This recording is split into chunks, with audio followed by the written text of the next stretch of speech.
ओम शांति। 16/6/2021 प्रातः मुरली। ओम शांति। बाप दादा मधुबन। बाबा कहते हैं, मीठे बच्चे, तुम्हारे पास अविनाशी ज्ञान रत्नों का अथाह खजाना है। तुम उनका दान करो। तुम्हारे दर से कोई भी वापस नहीं जाना चाहिए।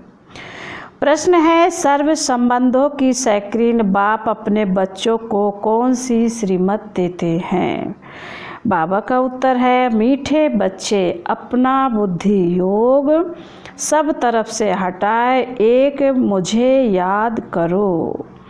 दुनिया की कोई भी वस्तु, मित्र, संबंधी आदि याद ना आए, क्योंकि इस समय सब दुख देने वाले हैं। विश्व का मालिक बनना है तो जरूर 63 जन्मों का हिसाब किताब चुकतू करने की मेहनत करनी पड़े। सब कुछ भूल अशरीरी बनो, तब हिसाब किताब चुकतू हो। मैं सर्व संबंधों की सैक्रीन हूँ। ओम शांति। बाप दादा बच्चों से पूछते हैं कि किसकी याद में बैठे हो? शिव बाबा की। बुलंद आवाज में कहना चाहिए कि मैं शिव बाबा की याद में बैठा हूँ। तुम बच्चे अर्थात आत्माओं का कनेक्शन है शिव बाबा से। तुम शिव बाबा के बनते हो इन द्वारा, क्योंकि शिव बाबा इनके द्वारा ही मिलते हैं। यह बीच में दलाल भी कहा जाता है। तुम्हारा दलाल से कोई कनेक्शन नहीं है। यह तो सिर्फ बीच में मार्फत है। लेन देन का सबका हिसाब किताब बाप से ही है। बाबा कहते हैं, लेन देन का सबका हिसाब किताब बाप से होना है, इससे नहीं। इनका भी लेन देन बाप से है। यह भी उस बाप को कहते हैं, बाबा मेरा सब कुछ आपका है।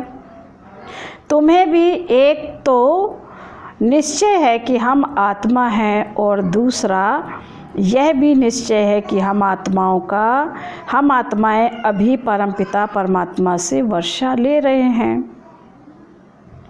मनसा वाचा कर्मणा, तन मन धन से हम शिव बाबा के मददगार बनते हैं। यह सब कुछ शिव बाबा को अर्पण किया हुआ है। फिर शिव बाबा डायरेक्शन देते हैं, ऐसे ऐसे यह करो। इनको कहा जाता है श्रीमत। यह भी पतित से पावन बन रहे हैं। यह किसने कहा? शिव बाबा ने। यह भी पावन बन रहे हैं। इनका भी मेरे साथ हिसाब किताब है। इनके साथ कोई का हिसाब किताब नहीं है। तुम चिट्ठी लिखते हो, आज से बाबा केयर ऑफ ब्रह्मा, परंतु माया ऐसी है जो निरंतर याद करने नहीं देती है। बुद्धि योग घड़ी घड़ी तोड़ देती है। अगर यही पक्का पुरुषार्थ करेंगे तो फिर दूसरा सब कुछ भूल जाएंगे। शरीर भी भूल जाएगा। यह शरीर होगा, परंतु आत्मा को इन सब चीज़ों से नफरत होगी। यह अवस्था जमाने की प्रैक्टिस करनी होती है। अंत में हमको अपना शरीर भी याद ना पड़े। बाप कहते हैं, अपने को अशरीरी समझ मुझ बाप को याद करो। मैं सदैव अशरीरी हूँ। तुम भी अशरीरी थे। बाबा कह रहे, मैं भी सदा अशरीरी हूँ और तुम भी अशरीरी थे। फिर तुमने पार्ट बजाया, अभी फिर तुमको पार्ट बजाना है। यह मेहनत है। विश्व का मालिक बनना कोई कम बात है क्या? बाबा कहते हैं, मनुष्य ही विश्व का मालिक बन सकता है। यह देवताएं भी मनुष्य हैं, परंतु इनको दैवी गुण वाले देवता कहा जाता है। लक्ष्मी नारायण विश्व के मालिक थे। इन्हों को अपने बच्चे होंगे। वही उनको माँ बाप बनेंगे। बाबा कह रहे हैं इनको अपने बच्चे होंगे, फिर वही उनके माँ बाप बनेंगे। परंतु आजकल मनुष्य अंधश्रद्धा से इन लक्ष्मी नारायण को त्वमेव माता च पिता त्वमेव कहते हैं। बाबा कहते हैं वास्तव में महिमा है शिव बाबा की। देवताओं की महिमा गाते हैं आप सर्वगुण संपन्न, परंतु उन्हों की पूजा क्यों करते हैं यह किसी को पता नहीं है। अभी तुमको ऐसी महिमा नहीं गाएंगे कि तुम माता पिता, हाँ तुम जानते हो शिव बाबा वह निराकार परम पिता परमात्मा है। उनसे ही सुख घनेरे मिलते हैं, बाकी जो भी संबंध आदि है उनसे दुख ही मिलता है। बाबा कह रहे हैं बाकी जो भी संबंध आदि है उनसे दुख मिलता है। यह तो है सैक्रीन। बाबा क्या है? सैक्रीन, जिससे सर्व संबंध की रचना मिलती है। इसलिए बाप कहते हैं मम्मा मामा काका चाचा आदि सबसे बुद्धि योग हटाए मामेकम याद करो। तुम गाते भी हो दुख हरता सुख करता, सर्व का सद्गति दाता एक ही है, वही हमारा सब कुछ है। लौकिक बाप से भी दुख मिलता है, बाकी टीचर है जो किसी को दुख नहीं देते। टीचर पास जाकर पढ़ने से तुम शरीर निर्वाह करते हो। हुनर सिखाने वाले भी होते हैं। बाबा कहते हैं टीचर हुनर सिखाने वाले भी होते हैं। वह सब अल्पकाल की टचिंग करते हैं।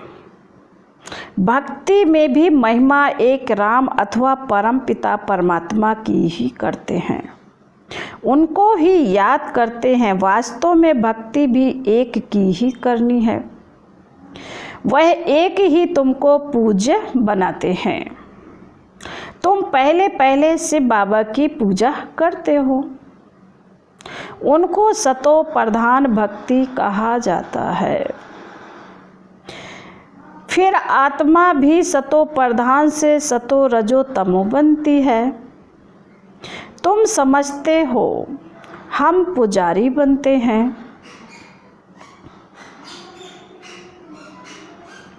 बाबा कहते हैं तुम पहले एक शिव बाबा की पूजा करते हो, फिर कलाएं कमती होती जाती हैं। भक्ति भी सतो प्रधान से सतो रजो तमो बन जाती है। सारा ड्रामा तुम्हारे ऊपर ही बना हुआ है। आपे ही पूज आपे ही पुजारी। जो 84 जन्म पूरे लेते हैं उनकी ही कहानी है, उनको ही बाप बैठ बताते हैं तुमने 84 जन्म कैसे लिए। हिसाब ही उनका है।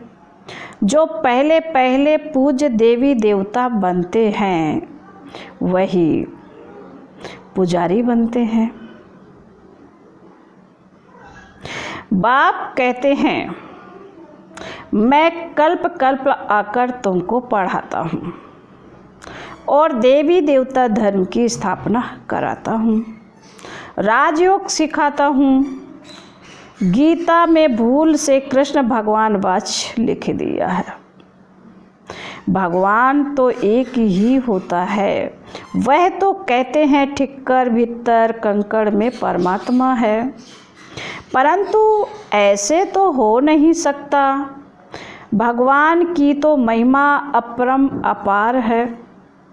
कहते हैं हे बाबा तुम्हारी गतिमति न्यारी, अर्थात तुम्हारे जो श्रीमत मिलती है वह सबसे न्यारी है। बाप को कहते ही हैं गति सद्गति दाता परम पिता परमात्मा, तो बुद्धि ऊपर में जाती है। दुख के टाइम उनकी ही याद आती है। अगर राम सीता बुद्धि में हो फिर तो सारा रामायण बुद्धि में आ जाएगा। तुम तो पुकारते ही हो उस एक बाप को, सिवाय एक बाप के कोई भी साकार मनुष्य व आकारी देवता से बुद्धि नहीं लगानी है। पतित पावन है ही एक बाप, कोई भी सत्संग में जाकर यही गाते हैं, पतित पावन सीताराम। अर्थ कुछ नहीं, यह सब है भक्ति मार्ग का गायन। सब रावण की जेल में हैं, भक्ति मार्ग में बहुत भटकते हैं। यहाँ भटकने की कोई बात नहीं। बाप समझाते हैं बच्चों को पॉइंट से बुद्धि में अच्छी रीति धारण करनी है, पढ़ाई रेगुलर करनी है। बाबा कहते अगर कोई सवेरे आ नहीं सकते तो दोपहर को आ जाना चाहिए। आज बाबा ने मुरली में कहा है यदि कोई सवेरे क्लास में नहीं आ सकते तो दोपहर में आ जाना चाहिए। किसी को तंग भी नहीं करना है, सारा दिन पढ़ा है, कोई भी समय जाकर पढ़ना है। यह बच्चियां सुबह से लेकर शाम तक सर्विस पर हैं, सारा दिन सर्विस स्टेशन खुले हुए हैं। आज बाबा कह रहे सारा दिन सर्विस स्टेशन खुले हुए हैं, कभी भी आकर पढ़ाई कर सकते हो। कोई भी आए उनको रास्ता बताना है, पहले तो बताना है। विचार करो तुमको दो बाप है, दुख में पारलौकिक बाप को याद करते हो। अभी से बाबा कहते हैं मामे कम याद करो, मौत तो सामने खड़ा है। यह वही महाभारत लड़ाई है। भल बड़े पदमपति करोड़पति हैं, बड़े बड़े मकान आदि बनाते हैं, परंतु वह रहने थोड़े ही हैं। यह सब टूट जाने हैं। वह समझते हैं कलयुग की आयु लाखों वर्ष है। बाबा कहते हैं इसको कहा जाता है घोर अंधियारा। कोई के पास पैसे हैं, पूछते हैं मकान बनाएं। बाबा कहते हैं पैसे हैं तो भल बनाओ। पैसे भी तो मिट्टी में मिल जाने हैं। बाबा कहते ये तो टेम्परेरी है, नहीं तो यह सब पैसे भी चले जाएंगे, कुछ भी रहेगा नहीं। भल बनाओ। फिर उसमें गीता पाठशाला का प्रबंध रखो। जो तुम्हारे दर पे कोई भी आए उनको शिक्षा ऐसी दो जो उनको एकदम विश्व का मालिक बना दो। बाबा कहते तुम्हारे पास अथाह ज्ञान है, इतना कोई के पास नहीं है। तुम्हारे पास सबसे साहूकार वह है जिनके पास बहुत ज्ञान रत्न बुद्धि में भरे हुए हैं।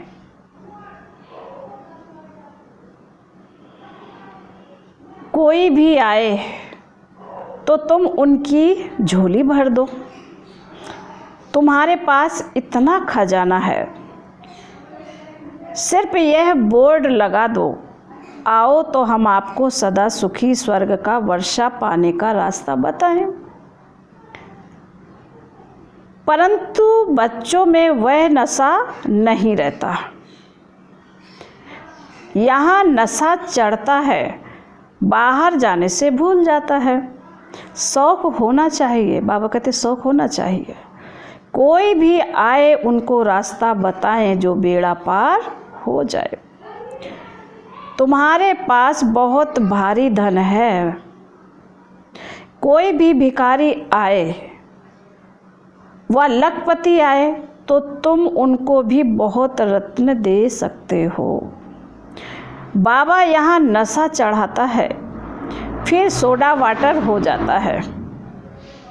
बाबा तुम्हारी अविनाशी ज्ञान रत्न से झोली भर देते हैं, परंतु नंबरवार किसी की तकदीर में है तो पूरी रीति धारण कर लेते हैं। बाबा कहते हैं, कोशिश कर तुम निरंतर याद में रहो। ऐसे नहीं कि सेंटर में जाकर एक जगह बैठ जाना है, नहीं। चलते फिरते, बाबा कहते चलते फिरते जो भी समय मिले बाप को याद करते रहना है। बाबा कहते हथकाड़े और दिल से, बाबा कहते दिल अर्थात बुद्धि का योग बाप के साथ हो। हाथों से कर्म करो और दिल अर्थात बुद्धि का योग बाप के साथ हो। बाप की याद से तुम्हारा बहुत कल्याण होगा। 21 जन्म के लिए तुम साहूकार बन जाते हो। बेहद का बाप बेहद का वर्षा देते हैं। भारत स्वर्ग था, अब नरक है। बाप कहते हैं, अब मुझे याद करो तो तुम्हारी आत्मा सतो प्रधान बन जाएगी। बाप को याद करेंगे तो नशा चढ़ेगा। बाबा कह रहे बाप को याद करेंगे तो नशा चढ़ेगा। हमारे जैसा धनवान सृष्टि में कोई नहीं है, इतना बड़ा नशा चढ़ेगा। बाप ही याद नहीं होगा तो धन कहाँ से आएगा। स्वर्ग में तो तुम बच्चों को अपार सुख मिलता है। शास्त्रों में तो कितनी दंत कथाएं लिख दी हैं, गाते भी हैं। राजा राम प्रजा, धर्म का उपकार है। फिर कहते हैं राम की सीता चुराई, बंदरों की सेना ली। आगे खुद भी पढ़ते थे, कुछ भी समझते नहीं थे। अब कितना समझ में आता है, कितनी वंडरफुल बातें लिखी हैं। बाप कहते हैं मुझे प्रकृति का आधार लेना पड़ता है। त्रिमूर्ति में भी ब्रह्मा विष्णु शंकर दिखाते हैं, परंतु यह भी समझते नहीं कि विष्णु कौन है, कहाँ के रहने वाले हैं।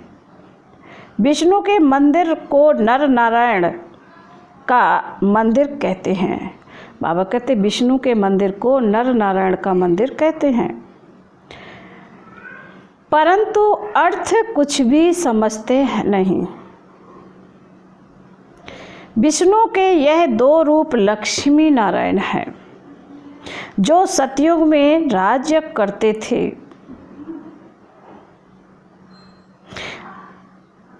अभी तुम मनुष्य से देवता बन रहे हो।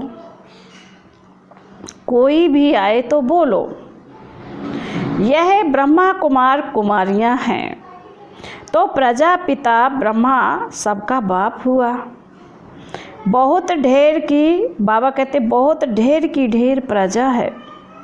नाम तो सुना है ना, भगवान ने ब्रह्मा द्वारा ब्राह्मण रचे। बाप ने जरूर बच्चों को वर्षा तो दिया होगा ना। तुम बच्चों को विश्व का मालिक बनाते हैं। तुम से बाबा से वर्षा पाते हो। एक है लौकिक बाप, दूसरा है पारलौकिक बाप। बाबा कहते हैं अब यह तुमको अलौकिक बाप मिला है। यह तो जौहरी था, यह थोड़े ही कुछ जानता था। इनके लिए कहते हैं कि इनके बहुत जन्मों के अंत के जन्म के भी अंत में इनमें प्रवेश करता हूँ। वानप्रस्थी बनने का रिवाज भी भारत में है। 60 वर्ष के बाद गुरु के पास चले जाते हैं। बाप इनमें प्रवेश कर कहते हैं, अब तुमको घर चलना है। मुक्ति सब चाहते हैं परंतु मुक्ति को जानते कोई भी नहीं है। बाबा कहते मुक्ति तो सब चाहते हैं परंतु मुक्ति को जानते कोई भी नहीं है।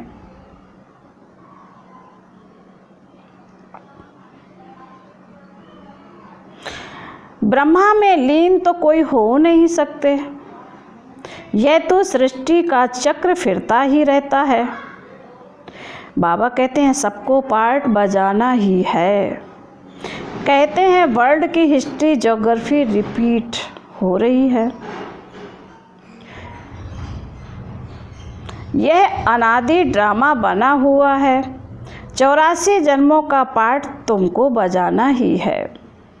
यह ज्ञान डांस होती है, वो लोग फिर डमरू दिखाते हैं। अब सूक्ष्म वतनवासी शंकर डमरू कैसे बजाएगा? बाप ने समझाया है, तुम बंदर मिसल थे तो तुम बंदरों की सेना ली। बाबा कहते हैं तुम बंदर मिसल थे तो तुम बंदरों की सेना ली। तुम्हारे आगे बाबा ज्ञान डमरू बजा रहे हैं, तुमको ज्ञान देते हैं। अभी तुम्हारी सूरत और सीरत दोनों पलटा रहे हैं। काम चिता पर बैठ तुम काले हो गए हो। बाबा फिर तुमको ज्ञान चिता पर बिठाए सूरत और सीरत दोनों पलटाए सांवरे से गोरा बना देते हैं। यहाँ बाबा कितना नशा चढ़ाते हैं, फिर नशा गुम क्यों होना चाहिए? बाबा कहते अच्छा, मीठे मीठे सिकील दे बच्चों प्रति माता पिता बाप दादा का याद प्यार और गुड मॉर्निंग। रूहानी बाप की रूहानी बच्चों को नमस्ते। हम रूहानी बच्चों की रूहानी बाप दादा को याद प्यार और नमस्ते। ओम शांति, ओम शांति, ओम शांति।